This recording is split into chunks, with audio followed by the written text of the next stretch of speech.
everyone, welcome to the Milestone classes. This is unit number 3 and lesson number 4 संपादकीय लेखन।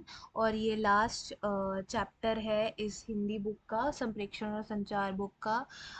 कल ही यानी कि आज ही एग्ज़ाम है आप सबका, so best of luck for that.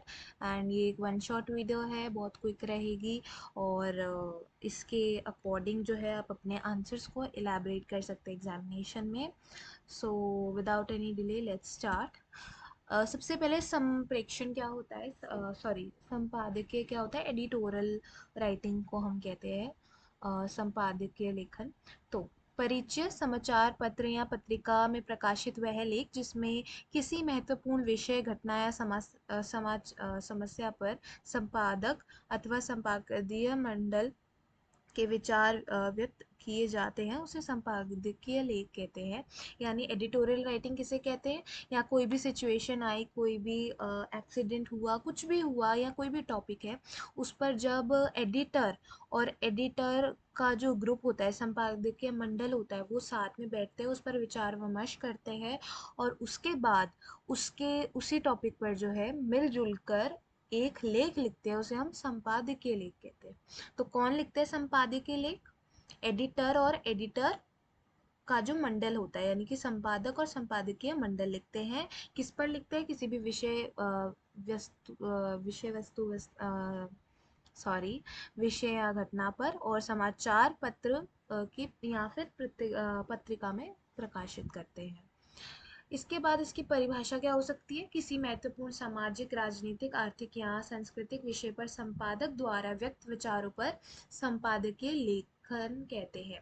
तो यानी कि आपने कोई भी जो भी संपादक होता है, संपादकीय मंडल होता है, वो किसी भी टॉपिक पर जब लिखता है और समाचार पत्र या पत्रिका में प्रकाशित करता है, उसे हम संपादकीय लेखन कहते हैं। संपादकीय लेख केवल सूचना नहीं, सिर्फ इंफॉर्मेशन के लिए नहीं होता है, बल्कि किसी भी विषय का विश्लेषण, मूल्यांकन या मार्गदर्शन भी करता है। यानी कि उसको इवेल्युएट करने में और उसको बाकी लोगों को उस टॉपिक के बारे में अवेयर करने में भी हेल्प करता है।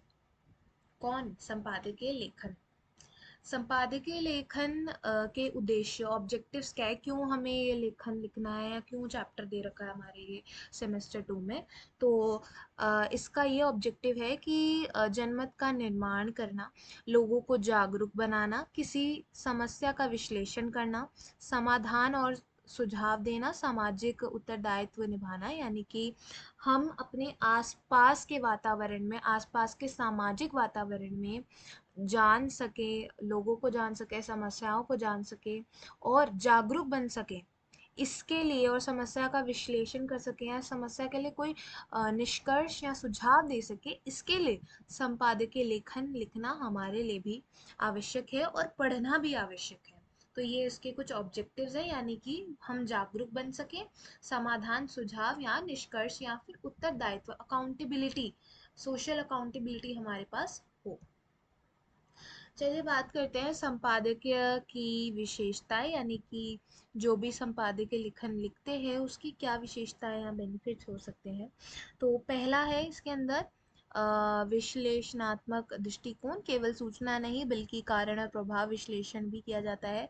जो संपादकीय होता है उसकी क्या क्या बेनिफिट्स हैं, तो उसके अंदर ये है कि हम उसके अंदर सिर्फ बता के छोड़ नहीं देते। जैसे अनुच्छेद लेखन में हम लिखते हैं, थोड़ा बहुत उसको क्रमबद्ध क्रिया में लिखते हैं और थोड़ा सा लिख के उसको छोड़ देते हैं। छोड़ देते हैं इसका मतलब उसके ऊपर हम इतना विचार विमर्श नहीं करते हैं। तो विश्लेषण जो है सिर्फ संपादकीय लेखन में होता है। जनहित होता है ये हमारे जनहित में हमारे आसपास के लोगों को और हमें जागरूक करने में बहुत मदद करता है। तथ्यपरकता, जिसका मतलब है संपादकीय तथ्यों पर आधारित होता है। यानी कि जो भी फैक्ट्स होते हैं वो रियल होते हैं, ऐसे अपने आप से नहीं बना के लिखते, उस पर बहुत लंबा डिस्कशन चलता है, जिसके बाद संपादकीय लेखन आता है। निष्पक्षता, यानी कि कोई डिस्क्रिमिनेशन, कोई बायसनेस नहीं होती है, ये एक संतुलित विश्लेषण होता है जो मिलकर किया जाता है। स्पष्टता, भाषा जो है सरल होनी चाहिए, स्पष्ट होनी चाहिए और प्रभावशाली होनी चाहिए, ताकि जो भी पाठक संपादकीय लेख पढ़ रहा है उस तक जो है जागरूकता, उद्देश्य और जो भी सूचना पहुंचाने चाहते हैं वो पहुंच जाए। चलिए बात करते हैं अब भाषा की कुछ विशेषताओं के बारे में जो संपादकीय लेखन में ज़रूरी है। सरल होनी चाहिए भाषा, तर्कपूर्ण होनी चाहिए। ऐसा नहीं कि आपने अपना ओपिनियन दिया और हो गया, आपको दूसरे लोगों का भी ओपिनियन, उन लोगों का भी तर्क, रीज़न या जो भी वो लोग कहते हैं उस बारे में वो लिखना होता है। प्रभावशाली होता है, शुद्ध होता है और मर्यादित होता है, यानी कि लिमिटेड होता है। ऐसा नहीं कि आप कुछ भी लिख रहे हैं। डिसिप्लिन्ड एक स्ट्रक्चर्ड में लिखा जाता है। ऐसा नहीं कि आपने इनफॉर्मली लिख दिया, इसको फॉर्मली भी लिखा जाता है। चलिए बात करते हैं अब संपादकीय का क्या महत्व है। अभी हमने बात करा, ये 4 पॉइंट तो सारी यूनिट के सारे लेसन में आया है कि समाज और शिक्षा में और हर जगह जो है ये पॉइंट्स आप हर जगह यूज कर सकते हैं कि समाज में हर जगह के महत्व में। जैसे संप्रेक्षण का अगर आपसे एग्जाम में पूछ लिया जाता है महत्व, तो भी आप ये लिख सकते हैं। अगर आपसे पूछ लिया जाता है कि मौखिक संप्रेक्षण का क्या महत्व है, तो आप हर जगह ये 4 पॉइंट्स डाल सकते हैं। इसके अंदर आप व्यापार भी डाल सकते हैं। तो संपादकीय का क्या महत्व होता है? समाज में जन जागरूकता बढ़ती है, शिक्षा में विश्लेषणात्मक सोच यानी कि क्रिटिकल थिंकिंग डेवलप होती है, लोकतंत्र जनमत निर्माण सहायता करता है, और मीडिया में समाचार पत्र का विचारधारा को प्रस्तुत किया जाता है। मीडिया के अंदर संपादकीय लेख का बहुत महत्व है। क्यों? क्योंकि हमें पता है कि आजकल इंटरनेट का ज़माना है, तो इंटरनेट के ज़माने में जो है जो है मीडिया और समाचार पत्र बहुत इम्पोर्टेंट रोल प्ले करता है। मतलब कहने का ये है कि मीडिया से जो है एडिटोरियल राइटिंग डायरेक्टली लिंक होती है। इसके बाद आता है कि हम संपादकीय लेख, अगर चलिए हमने इतनी बार बात कर ली कि उसका महत्व क्या है, हम उसकी भाषा कैसी होनी चाहिए। चलिए अब बात करते हैं कि संपादकीय लेखन अगर हम लिख रहे हैं तो वो लिखेंगे कैसे। सबसे पहले जैसे हम पहले अनुच्छेद लेखन में भी करते हैं या प्रतिवेदन लेखन में भी करते हैं, रिपोर्ट राइटिंग में भी करते हैं। सबसे पहले हमें शीर्षक होना चाहिए और वो काफ़ी आकर्षक होना चाहिए। जो भी पाठक पढ़ रहे हैं वो उसका शीर्षक पढ़ते ही, ऐसा नहीं कि सिर्फ एक वर्ड में आपने खत्म कर दिया, उस शीर्षक को जो है थोड़ा डिस्क्राइब करें, जिससे हेल्प मिलती है कि आप उसके जो भी टॉपिक के अंदर बातचीत होने वाली वो शीर्षक से ही जो है पाठक को पता चल जाता है।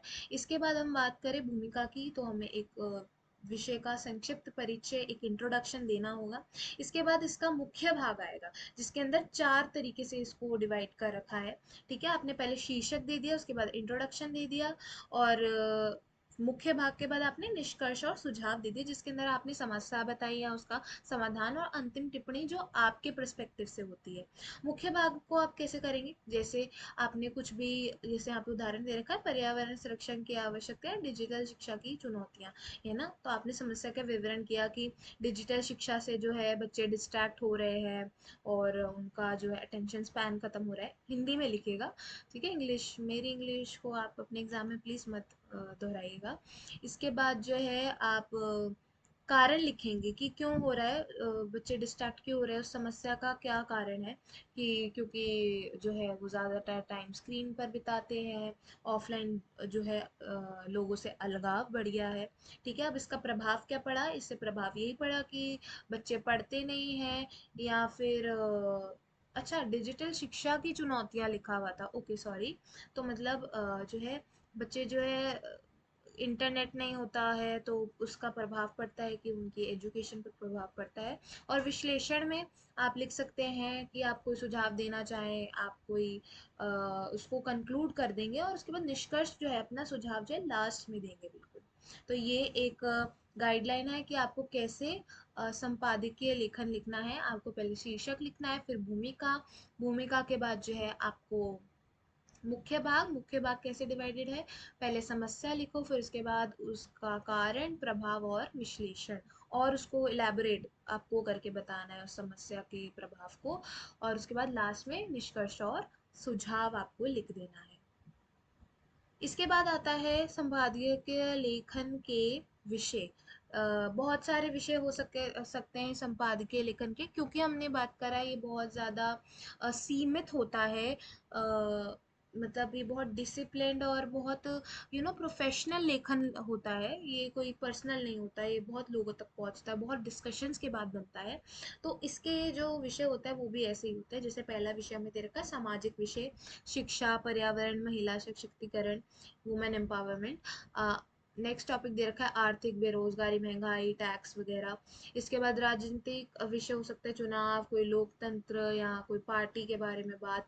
सांस्कृतिक विषय भारतीय संस्कृति, भाषा संरक्षण, ये सब जो है आप इसके अंदर ऐड कर सकते हैं। तो अगर आपको सिंपली ये चीज़ आपको समझ में आ जाएगी कि ये जो विषय होते हैं ये आपको अखबार में आपने देखे होंगे और काफ़ी बारी देखे होंगे कि ये सारे टॉपिक्स पर हो सकता है किसी के पर्यावरण के बारे में, किसी जगह के बारे में बता रहे हों, कोई जो है समाज में कोई ऐसा तत्व जो बहुत ज़्यादा बढ़ रहा हो उसके बारे में बता दिया हो। तो ये सब जो है संपादकीय लेखन के विषय हो सकते हैं। तो आप इसके टॉपिक्स याद कर लीजिए बस, सामाजिक, आर्थिक, राजनीतिक और सांस्कृतिक, इतना बहुत है। बाकी आप अपनी तरीके से भी लिख सकते हैं कि सांस्कृतिक में क्या आ सकता है, और ये आपको बस एक बारी देखना होगा एग्जाम से पहले। चलिए अब एक बारी 1 मिनट में मैं 30 सेकंड में ख़त्म करती हूँ इसको। त्वरित पुनरावृत्ति करते हैं, यानी कि एक फास्ट रिवीजन। संपादकीय का मतलब होता है या संपादकीय लेखन क्या होता है, जो संपादक द्वारा विचारात्मक लेख होता है उसे हम संपादकीय लेखन कहते हैं। इसका उद्देश्य क्या है, जनमत निर्माण, जागरूकता, विश्लेषण, सुझाव और सूचना देना। मुख्य भाग में क्या आता है, शीर्षक आता है, भूमिका, विश्लेषण और निष्कर्ष आता है।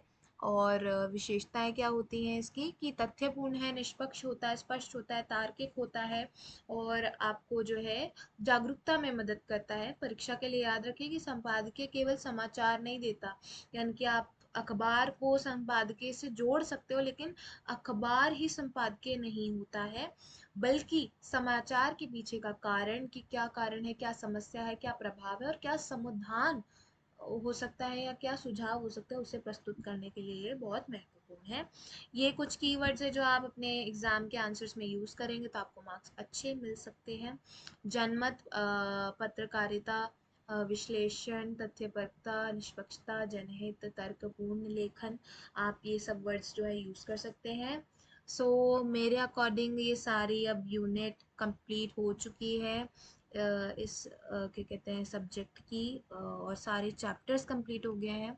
सो thank you so much for watching the video till the end. Please subscribe to this channel and to my efforts. सारी वीडियोस आज ही एग्ज़ाम से पहले मैंने पोस्ट कर दी है, बहुत स्मॉल वीडियोस है, आप रिवीजन के लिए देख सकते हैं। And thank you so much. Like the video and comment if you have any further doubts. अब हम अगले एग्ज़ाम के लिए जो है ज़रूर मिलेंगे, और सेमेस्टर 2 का जो अब संस्कृत का एग्ज़ाम आएगा उससे संबंधित हम जो है वीडियोस पोस्ट करेंगे इस चैनल पर, और आप प्लीज़ उनको देखिएगा और अपने एग्ज़ाम को एस कीजिए। Best of luck.